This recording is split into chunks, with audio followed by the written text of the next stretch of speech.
നമസ്കാരം. ഒരു വീട് വെക്കുമ്പോൾ 4 മൂലകളാണ് ഉണ്ടാകുന്നത്. ഈശാനകോണ്, അഗ്നികോണ്, കന്നിമൂല, വായുകോണ്.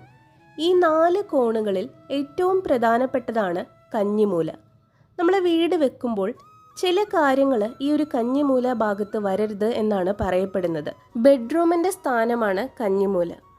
കന്നിമൂലയിൽ വരാൻ പാടില്ലാത്തത് എന്തെങ്കിലും വന്നു കഴിഞ്ഞാൽ അത് നമ്മളെ 10 ഇരട്ടി നെഗറ്റീവായി ബാധിക്കുമെന്നാണ് വിശ്വാസം.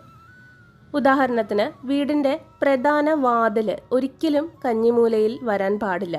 അതുപോലെ തന്നെ ഗേറ്റ്, കിച്ചൺ, ടോയ്ലറ്റ് ഇതൊന്നും കന്നിമൂലയിൽ വരാൻ പാടില്ല. വാസ്തുശാസ്ത്രപ്രകാരം ഇതൊക്കെ കന്നിമൂലയിൽ വന്നു കഴിഞ്ഞാൽ ധനം നിൽക്കില്ല എന്നാണ് വിശ്വാസം.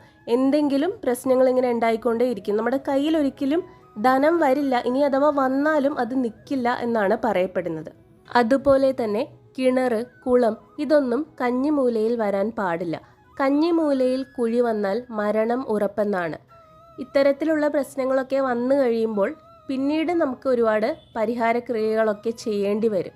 നമ്മൾ സ്വന്തമായി വെച്ച് താമസിക്കുകയാണെന്നുണ്ടെങ്കിൽ പലരും ഇതൊക്കെ നോക്കി എന്തെങ്കിലുമൊക്കെ ഒരു പ്രതിവിധി ചെയ്യാറുണ്ട്.